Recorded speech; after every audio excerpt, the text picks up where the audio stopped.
adentrarmos no estudo do tema a que nós nos propusemos na noite de hoje, eu quero agradecer a Cleide pelo convite que me fez, a diretoria da casa, franqueando a oportunidade para estarmos aqui estudando conjuntamente com os irmãos o tema que vai ser objeto das nossas considerações.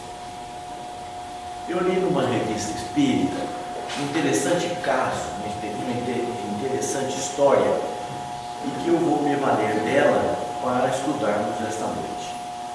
Conta a história de Samira e de Rashid.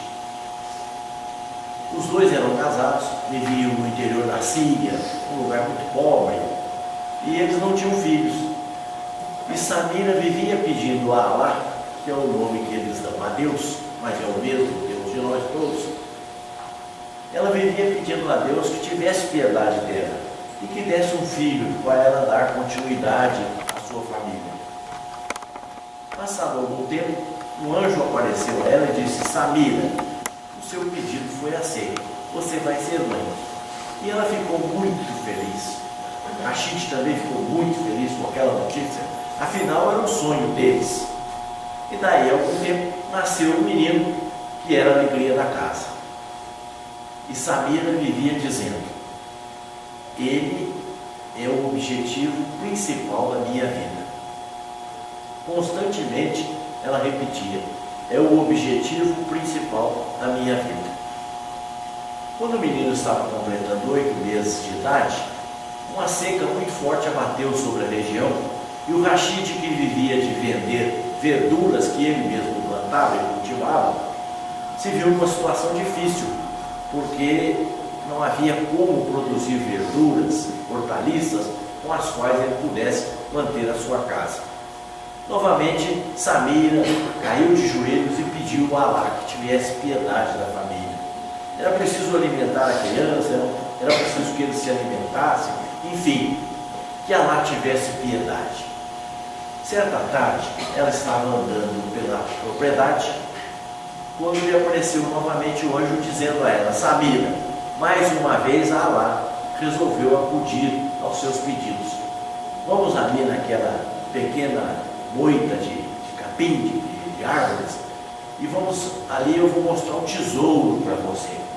Foi até lá e, abrindo os arbustos, mostrou para ela a entrada de uma pequena gruta, dizendo para ela: você vai entrar na gruta e ali dentro tem um tesouro que você almeja. Só que o prazo é de 15 minutos. Quando faltarem 2 minutos para fechar a porta, vai soar uma campainha e você saia correndo, porque senão você vai ficar presa lá dentro. E ela entrou na gruta e realmente havia um tesouro muito grande lá dentro. Pedras preciosas, moedas de ouro, joias, braceletes, colares, tudo enfim que encantava a Samira. Ela colocou a criança sobre um depósito e começou a recolher tudo que ela podia a fim de ficar rica, a fim de conseguir os recursos que ela almejava.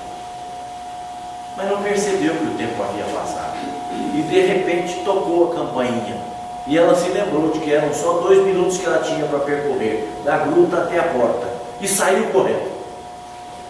Só quando ela estava lá fora, que a porta fechou, cerrou, ela percebeu que havia esquecido a criança lá dentro. O principal da vida dela tinha ficado para depois. Eu sei que os irmãos já perceberam a moral dessa história. E sei também que vocês já devem ter pensado muitas vezes nas suas vidas: o que é principal na minha vida? O que é que eu estou fazendo aqui na Terra? Para que eu estou aqui? Muita gente acha que nós estamos aqui para gozar de merecidas férias, de descanso. Aqui é uma estação de água, onde a gente possa desfrutar do ambiente, sombra e água fresca. Infelizmente, nós temos que decepcionar essas pessoas. Residimos num planeta classificado como de expiação e provas. É assim mesmo. Muita gente inverte e diz provas e expiação. Não é. É expiação e provas. Diz o livro dos Espíritos que aqui vimos, em primeiro lugar, para expiar as nossas faltas. questão 132 do Livro dos Espíritos.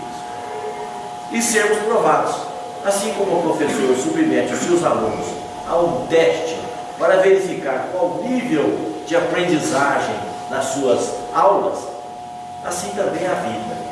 Ela nos submete a testes, enquanto vamos resgatando as imperfeições que acumulamos ao longo das experiências já vivenciadas milhares de vezes, enquanto vamos resgatando perante nós mesmos, porque muita gente pensa que nós pagamos para Deus alguma coisa. Não pagamos nada para Deus. Deus não cobra de ninguém. Como diz o evangelista João, Deus é amor, e o amor cobre a multidão dos nossos pecados. Então, somos nós mesmos, diante da nossa consciência, que está onde está escrita a lei de Deus, conforme diz a pergunta 621 do Livro dos Espíritos. Onde está escrita a lei de Deus? Na consciência. Então somos nós mesmos que nos punimos ou nos premiamos. Deus não fica notando num caderninho, marcando num caderninho a vida de cada um de nós. Olha, fulano fez esse erro, Beltrano fez aquilo, para cobrar depois. Deus tem muito mais o que fazer do que ficar cuidando do raberrão das nossas vidas aqui na terra. Então somos nós mesmos que nos punimos ou nos premiamos com a consciência que cobra de nós. E por outro lado, somos testados naqueles momentos, naquelas oportunidades em que a nossa personalidade precisa passar por esses testes para verificar em que nível está o seu adiantamento espiritual. Porque afinal de contas, viemos aqui para a Terra com um só objetivo, que é o principal das nossas vidas. É a auto-iluminação.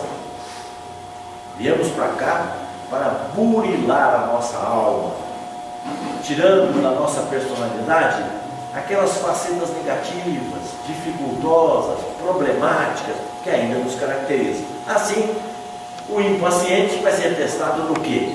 Na sua paciência. Ele vai ter dificuldades na hora da paciência, justamente para ver se ele aprendeu a lição. O intolerante vai ser testado quanto à sua tolerância. O deseducado vai ser testado na sua deseducação. E aí nós poderíamos enumerar uma série de testes pelos quais todos nós passamos para verificar se estamos cumprindo o desideratum para que viemos aqui na Terra, que é a nossa autoiluminação.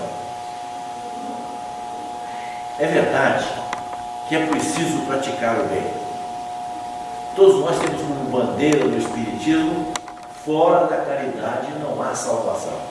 E não há mesmo, pois é a caridade, esse sentimento inclusivo que reúne todas as crenças, porque é a bandeira do Espiritismo dizer que a caridade é o lema que deve nortear as nossas vidas, porque ela é conclusiva. Aliás, melhor dizendo, ela é conclusiva no sentido de fazer com que todos possamos integrar a falange do Cristo. Ela é inclusiva, ela nos acolhe a todos.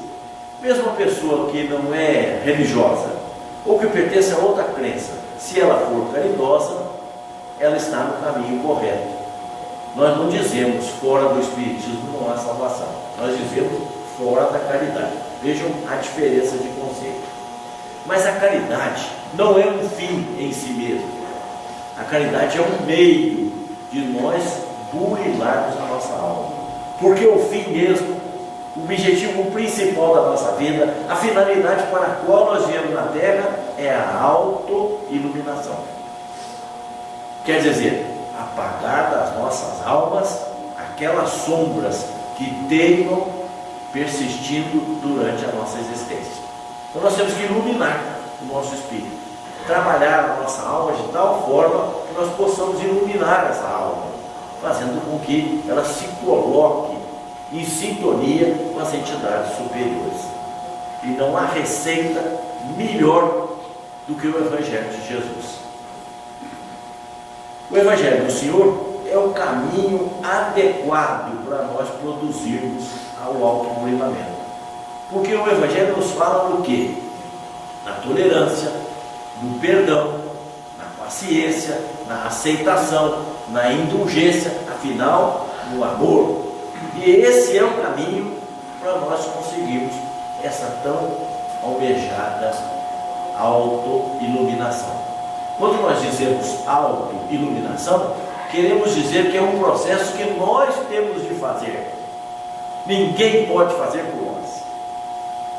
Eu não posso pedir para o presidente do centro, para o médium mais especial que exista, não posso pedir para o orador, não posso pedir para o meu pai, não posso pedir para minha mãe, para o meu chefe, para autoridade nenhuma. Porque quando eu digo auto, quer dizer eu próprio, a mim mesmo.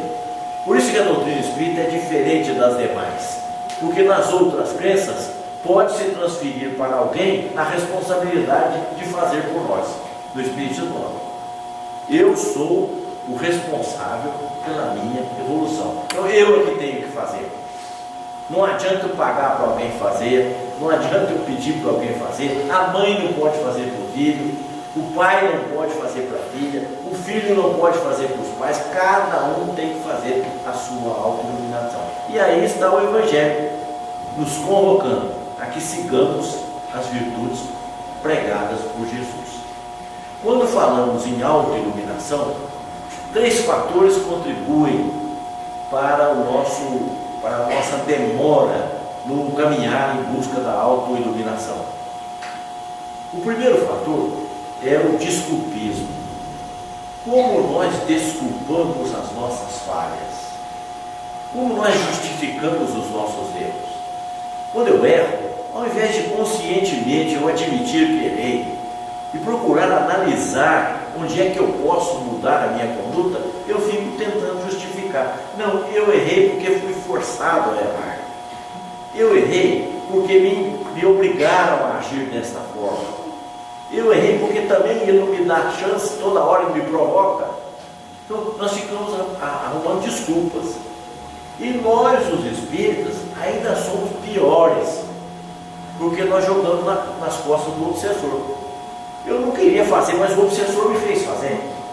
Como se o obsessor tivesse um poder maior do que a nossa vontade. E a gente aprende com a doutrina que o obsessor nenhum faz eu fazer o que eu não quero. Quando eu entro em sintonia com as entidades negativas, é porque eu quero entrar. Então não adianta querer ficar desculpando, justificando, jogando nas costas do obsessor. Eu tinha um amigo e ele, de vez em quando, nós estávamos estudando, num grupo qualquer, de vez em quando ele dizia assim, deixa eu atender o obsessor. E o obsessor que ele queria atender saía para fumar um cigarro. Então, realmente era um obsessor, porque quem fuma sabe que se chegar aquele momento dá uma vontade que ele não consegue. E em segundo lugar, porque ele está se tornando um veículo para as entidades negativas. Eu não estou criticando quem fuma, quem gosta de fumar, isso é problema de cada um. Nem nós somos policial, nem delegado aqui no Centro Espírita para ficar analisando a vida de ninguém. Mas o que é verdade é isso, que nós jogamos nas costas do obsessor, achando que o obsessor é responsável pelos meus erros. É verdade que quando eu penso em fazer o mal, um punhado de obsessores se aproxima e diz, não, faz mesmo, o que tem? É um errinho só, qual é o problema? E Emmanuel, na sabedoria que lhe é própria, nos alerta dizendo assim, às vezes um minuto de prazer demora séculos de sofrimento. Porque a gente não sabe o que vai provocar daí para frente. Nós somos livres para fazer, mandamos nos nossos atos, só que somos obrigados a colher. Paulo, na epístola aos Gálatas, já dizia, a semeadura é livre, mas a colheita é obrigatória. Ninguém vai semear melancia esperando colher jabuticaba. Ninguém vai fazer isso. Sabe que se semear vai colher. Então, eu tenho de estar consciente disso. Eu preciso estar consciente de que eu sou responsável pelos meus atos. E quando eu faço, eu sou acompanhado por uma nuvem de testemunhas, do próprio dizer paulino. Testemunhas para o bem e testemunhas para o mal. Aquelas que são do mal querem que nós cometamos muitos erros mesmo, para aumentar o seu grupo. E aquelas que estão desejando o nosso bem querem que nós não concordemos com a falha, que não aceitemos a falha, para que nós possamos progredir. Depois do desculpismo aquilo que nós mais usamos para justificar as nossas falhas, para aceitar as nossas falhas, se chama comodismo. Como é difícil dar o passo inicial. Como é difícil começar alguma coisa em favor de nós próprios. Já perceberam que o regime pesado começa segunda-feira que vem? Já pensaram nisso? Que aquele probleminha de saúde que nós estamos enfrentando e, portanto, precisamos passar por uma cirurgia, a gente vai deixando, vai adiando para o último momento. Só quando o médico diz, não tem mais jeito, aí que nós queremos fazer. Então, dar o primeiro passo é muito difícil. Porque nós temos que vencer o nosso comodismo. Nós temos que vencer as inúmeras encarnações que ficaram para trás e que chamam, que atraem para o mal, para o atraso, para a imperfeição. Por isso é que nós temos o automatismo do mal. Quando nos dão um tapa, nós queremos revidar com dois. Já querendo pegar o revólver e matar. Esse é o automatismo ao qual nós estamos acostumados. No entanto, Jesus vem e diz, se te der um tapa para a esquerda, oferece a direita. Porque há muito mais valor, há muito mais coragem em oferecer a outra face do que revidar.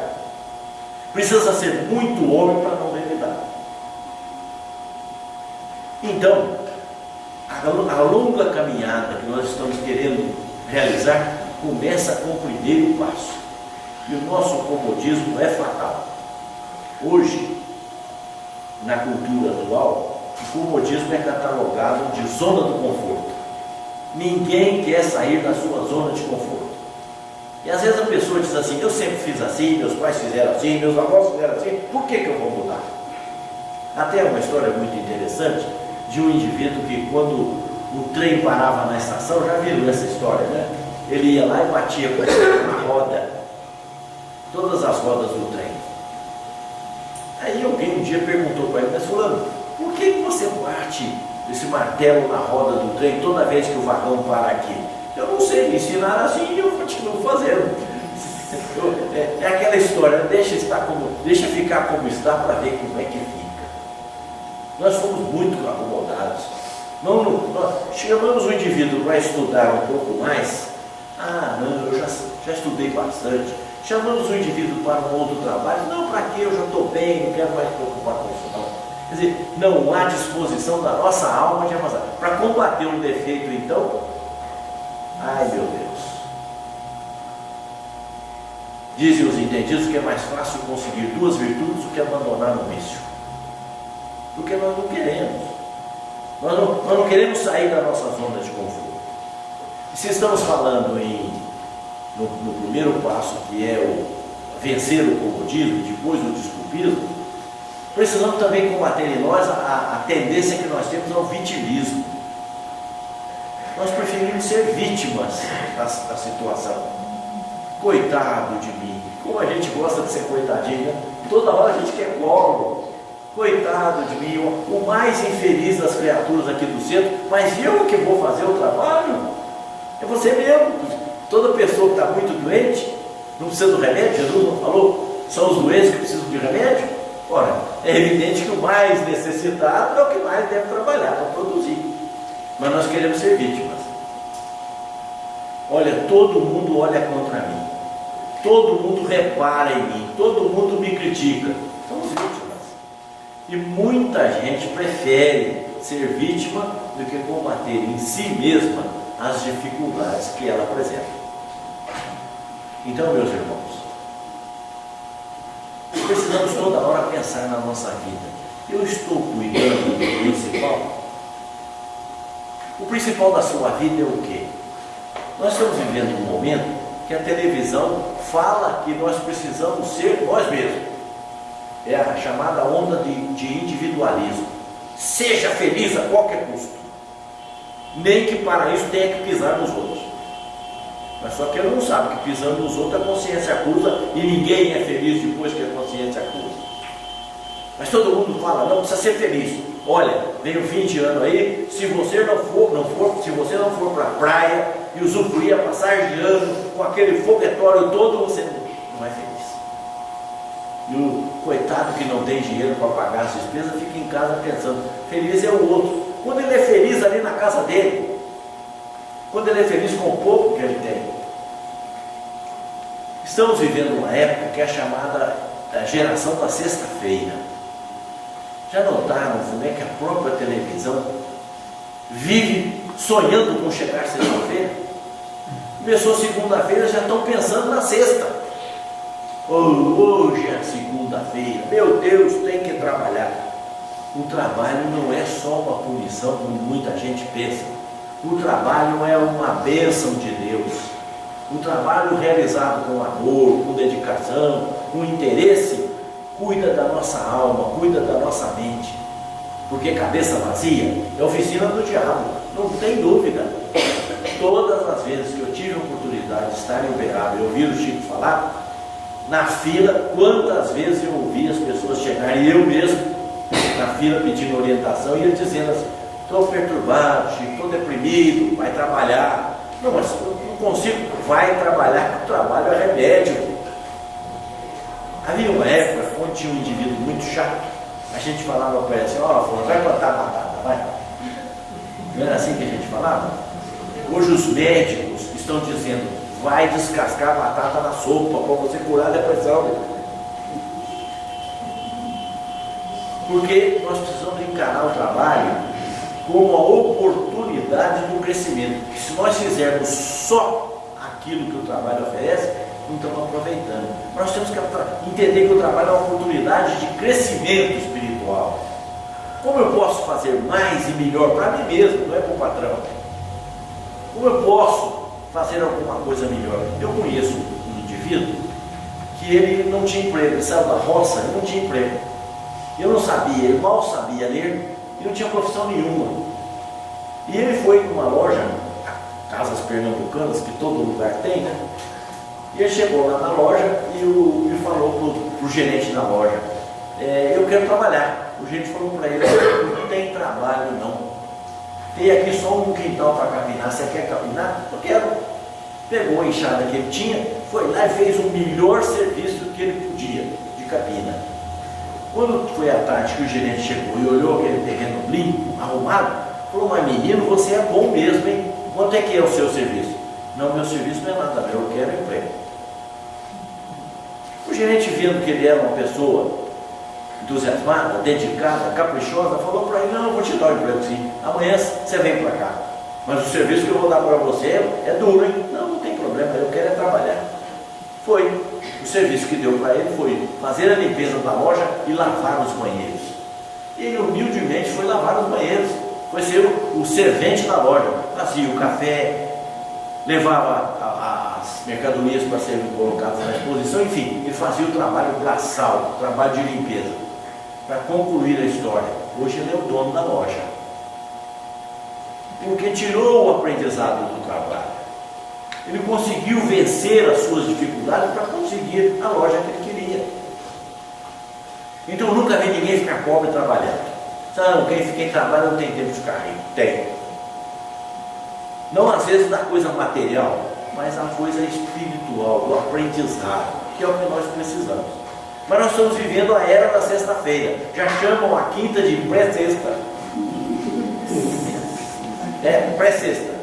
E dá aquela tristeza quando chega segunda-feira: meu Deus, tem que trabalhar. Fique sem trabalho, passe fome, que você vai ver o quanto é bom o trabalho. E mais, tem muita gente que centraliza a sua vida na sexta-feira, preocupada em que ela chegue o mais depressa possível para ir assar uma carninha e tomar uma cerveja. Este é o principal objetivo da vida da pessoa.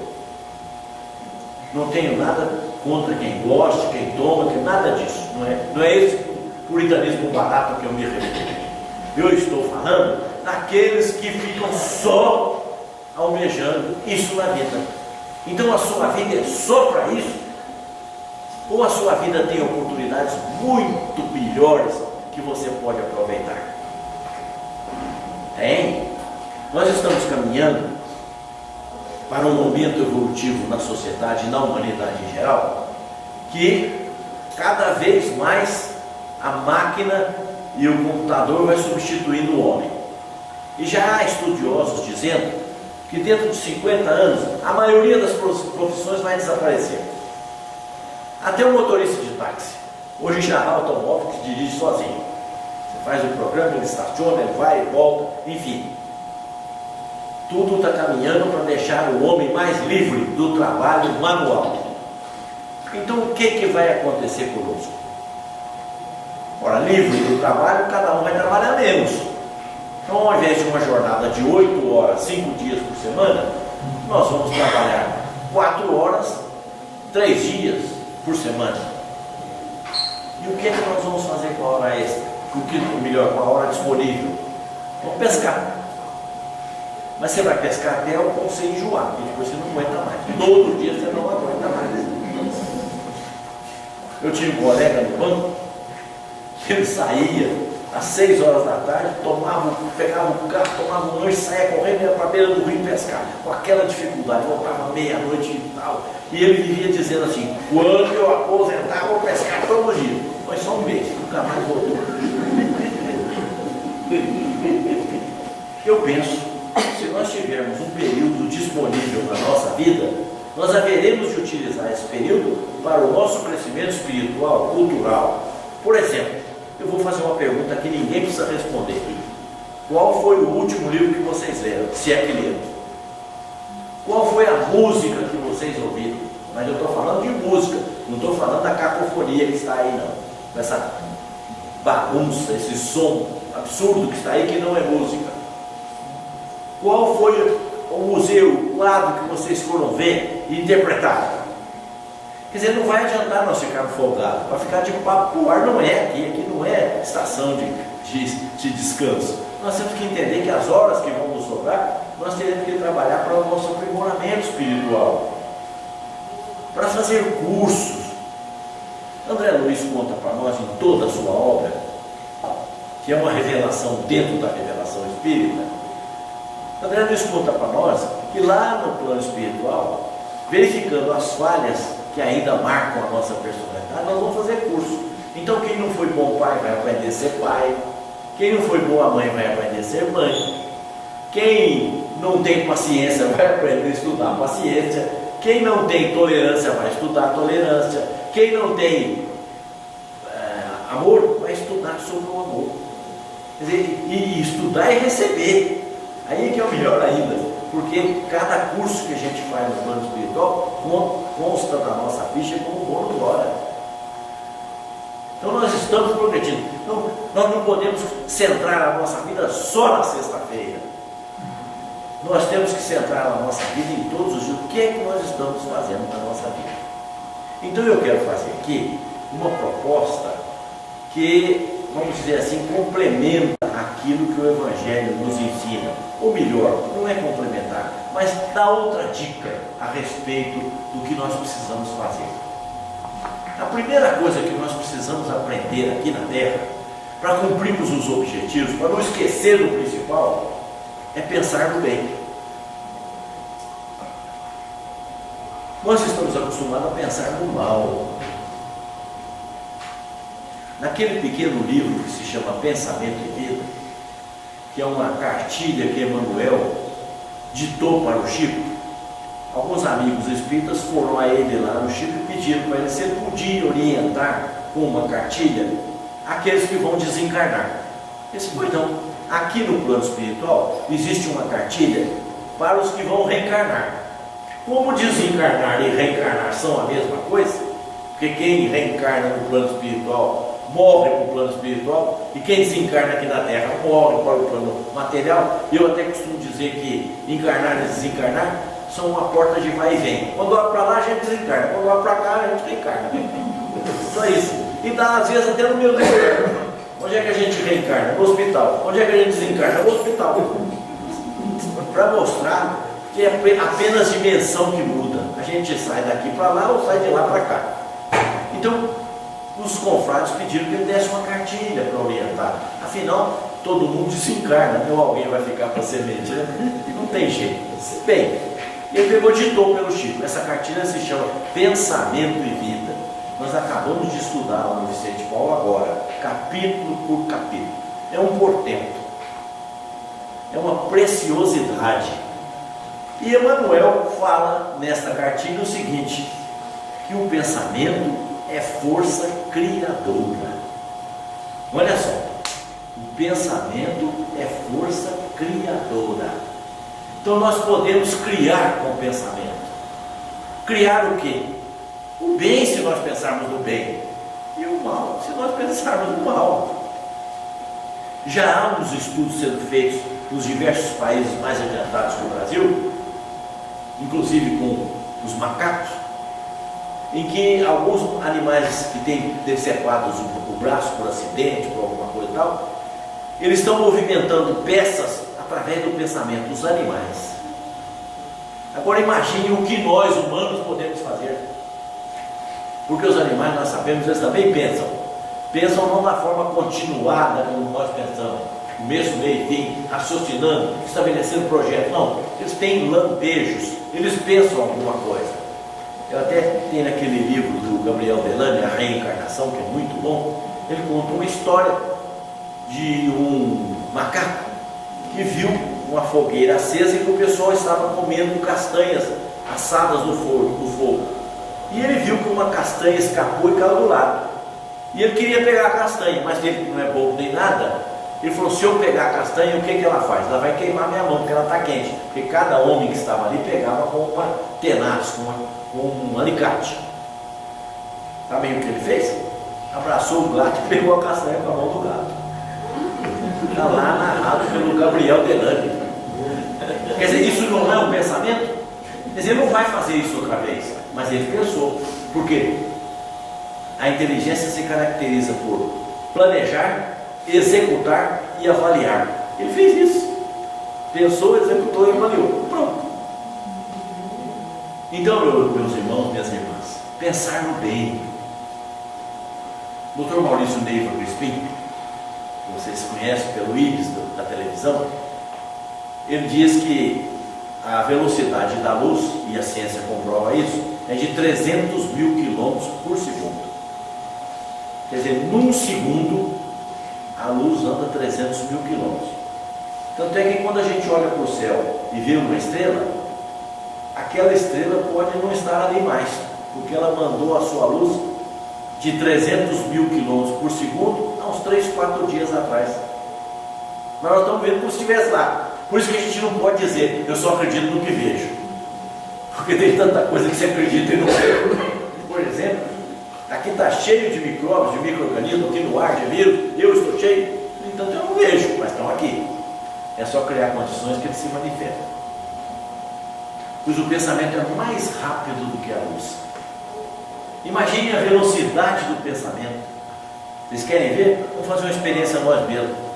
Pensem em Paris agora e na Torre Eiffel. Todo mundo já está lá. Ó. Todo mundo já imaginou. Essa é a força do nosso pensamento. E tem uma estudiosa, uma psicóloga estudiosa na Alemanha, ela chama Candace Berger. E sabe o que ela diz a respeito do pensamento? Que o nosso pensamento nos vicia. E quando nós começamos a pensar no mal, nós viciamos o pensamento no mal. E aí o nosso organismo reclama o pensamento negativo. Daí porque nós precisamos pensar no bem, para viciar o nosso organismo no bem. O nosso organismo é formado 70% de líquidos. E houve um japonês chamado Masaru Emoto, que ele fez uma experiência interessantíssima. Ele fotografou a água e viu a formação das moléculas. E viu os desenhos que as moléculas da água faziam. Aí deu na cabeça dele fazer uma experiência. Chamou uns amigos e disse para eles: falem palavrões, xinguem a água, falem palavrões e ofendam o mais que vocês puderem perto da água. E mais, toquem música barulhenta o mais possível. E depois fotografou. Estava tudo desarrumado. É só entrar no YouTube, no nome Masaru Emoto, vocês vão ver o que estão lá, as fotos que ele tirou do microscópio. Pegou de novo, separou a água, chamou outros amigos e disse para eles: elogiem a água, falem de coisas boas, orem, fiquem alegres. E tirou fotografia. É completamente diferente. Ora, se o japonês Masaru Emoto conseguiu provar que as células se modificam, Duas conclusões nós podemos tirar disso. Primeiro, que pensando no bem, nós modificamos as células do nosso organismo para quê? O líquido das células, para o bem. Depois, a importância do passe da água fluidificada, que alteram esse metabolismo de tal forma que nós podemos ficar melhores. Porque a gente que levanta de manhã cedo e fala de si para si mesmo, ou para a esposa, ou para os filhos, hoje vai ser o dia daqueles. E vai ser mesmo, porque ele já se predispôs a que seja um probleminha que surgir, ele vai achar que é um desespero, que é uma calamidade. Então, nós precisamos pensar no bem. Tudo está caminhando para o bem. Afinal, nós somos filhos de Deus. Deus é nosso Pai, não é nosso padrasto. Se Ele é nosso Pai, Ele quer o nosso bem. Nós não queremos o bem dos nossos filhos. Por que Deus, que é nosso Pai amoroso, tanto é que João diz que Deus é amor? Se Deus é amor, Ele quer a nossa felicidade, a nossa alegria. Deus não quer o nosso sofrimento. O sofrimento é resultado das atitudes negativas que nós tomamos. Se Deus quisesse o sofrimento de nós, Ele não deixava que o homem descobrisse a anestesia. Porque ele arrancava um dente a seco, por exemplo, quanto mais doesse, melhor. No entanto, Ele nos deu a bênção da anestesia, para tratar sem doer. Já pensaram no nervo exposto, o cirurgião dentista vir com um motorzinho bem em cima do nervo? Nós tínhamos um rato de dor. No entanto, tem anestesia. Então prova que Deus não quer o nosso sofrimento. Ele quer a nossa alegria, a nossa felicidade. Nós somos infelizes, sofremos quando descumprimos a lei de Deus, quando nós nos afastamos da lei de Deus. Essa que é a causa da nossa infelicidade. Repetindo, pensar no bem. Segundo item, falar no bem. As palavras têm uma força que a gente não imagina. E há um provérbio que diz: somos donos da nossa palavra enquanto ela está na nossa boca. Depois, perdemos a paternidade da palavra. Mas só falamos coisas erradas, só comentamos o mal. Na televisão, por exemplo, o que é que eles contam na televisão? Notícias boas? Não, só notícia ruim. Vocês sabiam um dado importante? Que hoje na Terra subiram e desceram 2.000 aviões, não caiu nenhum. Mas se vocês acham que a televisão vai falar? Não. Agora, se cair um aviãozinho qualquer, que nós lamentamos também, ela vai noticiar por os 4 cantos, porque ela sabe que nós gostamos do mal, que nós preferimos a notícia ruim para os outros, não para nós. Ninguém fala. Hoje de manhã cedo vocês ouviram a televisão dizer assim: olha, ontem todos os funcionários foram trabalhar, voltaram para suas casas, levaram o pão e cuidaram das suas famílias. Nunca ouvi isso. Mas um infeliz coitado que saiu da fábrica e foi tomar umas cachaças no boteco, chegou em casa, bateu na mulher, isso vira notícia. Ah não, mas então a gente não deve lamentar? Claro que deve. E não concordar com isso de forma nenhuma. Mas vejam, eles só falam o lado negativo. Tem um camarada do nosso relacionamento que ele sempre dizia assim, ele estava contando uma história, falando um fato, comentando um assunto, ele virava e falava assim: eu quero ter um câncer na boca se não for verdade. Sabe de que ele se enganou? De câncer na boca. Porque a palavra tem poder. Nós não podemos ficar falando só no mal. Nós temos que falar no bem, comentar o lado positivo das coisas. Os psicólogos, os entendidos, dizem que nós todos, não quero ofender ninguém, mas que nós todos mentimos pelo menos 20 vezes ao dia. E se a pessoa disser eu não minto, já está mentindo. Não é aquela mentira para prejudicar os outros, é aquela mentira piedosa, amistosa, social. Por exemplo, a gente encontra na rua alguém: ô fulano, eu estava com uma saudade de você. Ou então encontra uma amiga na rua e diz: fulano, rapaz, eu estava pensando em ir lá na sua casa. Nunca vai.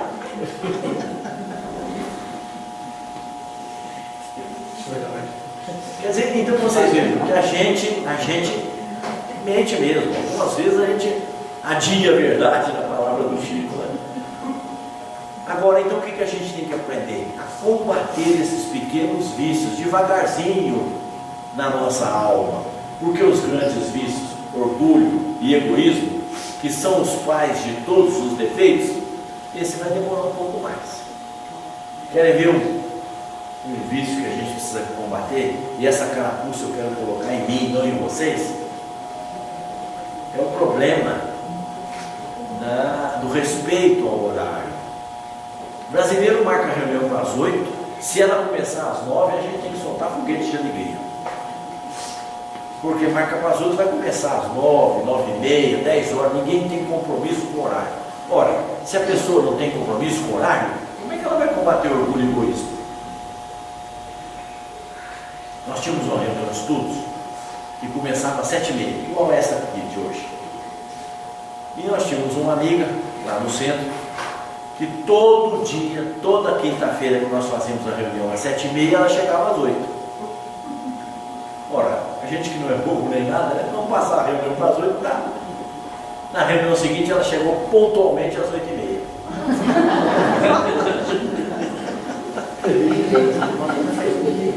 Então, meus amigos, meus irmãos, quer dizer, essa pessoa tem que cuidar disso, porque respeitar o horário não é só respeitar a si mesmo, é respeitar as outras pessoas que vieram para cá no horário certo, na hora certa.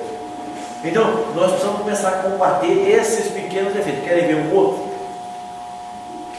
É preciso que a gente tenha a medida exata das coisas, não o exagero.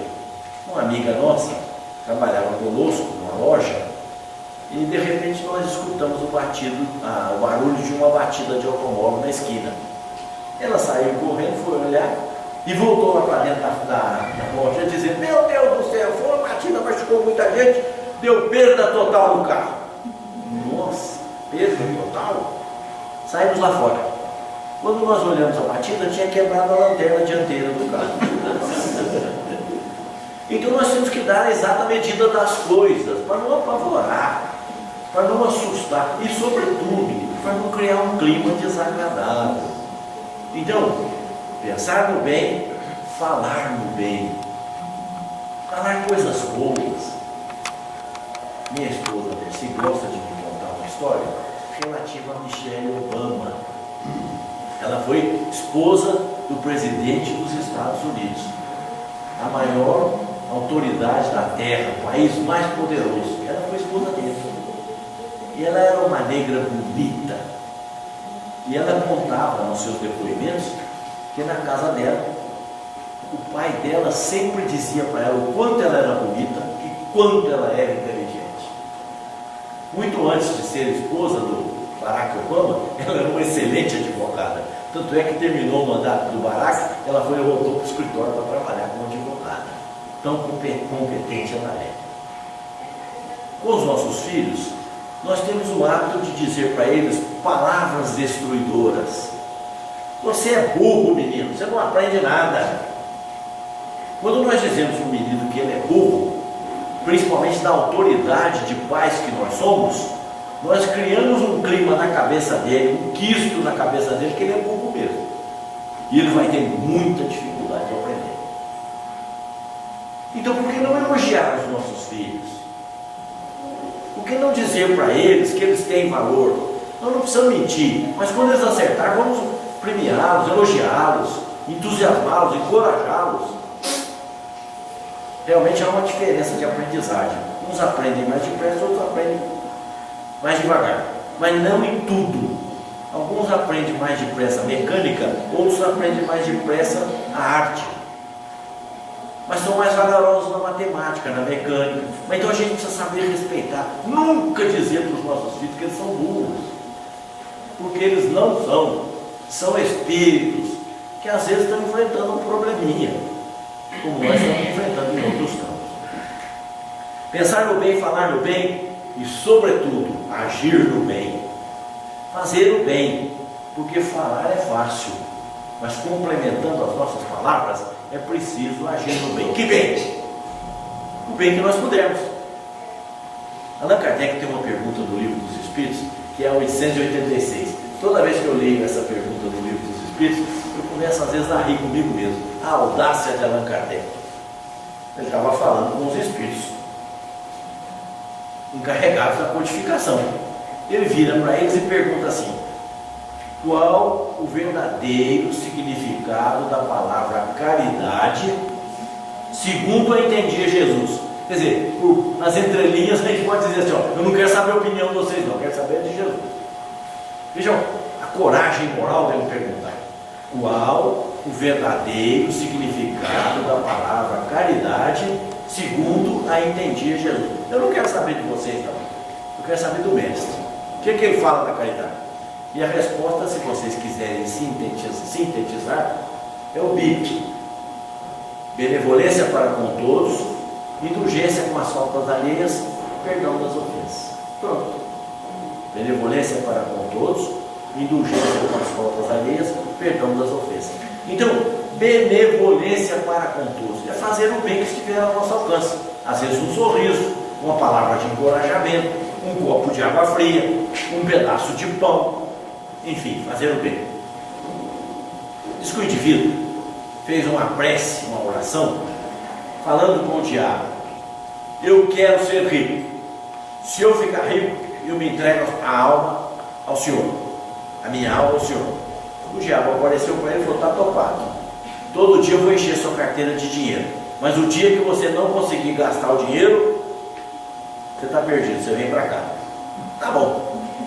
No outro dia de manhã cedo a carteira estava abarrotada de dinheiro. Ele pegou o dinheiro e caiu na farra. Farreou tudo que ele podia e não pedia.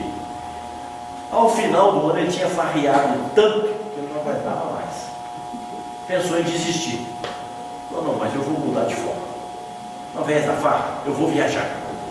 E pegou o dinheiro que ele estava recebendo e foi viajar para a Tailândia, para o Japão, Machu Picchu, China, Coreia, tudo que havia ele visitou.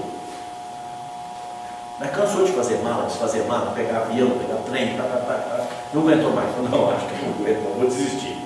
Não, mas eu gosto de automóvel, vou comprar um automóvel. E foi para o mundo afora comprando automóvel, iate, moto, caminhão, ônibus, tudo que ele podia. No fim ele não tinha mais lugar para pôr o que ele estava comprando. E o dinheiro chegando. E ele tendo que gastar. Não, vamos fazer diferente, vou comprar casa. Comprou casa, mansão, chácara, sítio e tudo que ele podia comprar também, não aguentou. Cansado, ele fez outra prece e disse para o diabo: diabo, eu posso levar minha alma que eu não consigo gastar o dinheiro. O diabo se transformou num anjo, porque na verdade o diabo é um anjo, decaído, mas é um anjo. Lembra quando lá na Bíblia fala: eu vi Lúcifer caído do céu? Lúcifer quer dizer filho da luz. Mas o diabo naquele instante era um anjo. E disse para ele: como é, gastou todo o dinheiro? Não, vim entregar minha alma. É porque você não soube gastar o dinheiro. Se você tivesse pego todo o dinheiro que eu dei para você e gasto com os pobres no bem, nunca você teria dinheiro sobrando. Sempre faltaria dinheiro. Então, pensar no bem, falar no bem, agir no bem, é o jeito de nós conseguirmos a nossa autoiluminação. E aí nós lembramos o poeta Belmiro Braga, quando diz assim: espiritistas, meus irmãos, ergamos a nossa voz. O mundo clama por Cristo e o Cristo clama por nós. Muito obrigado.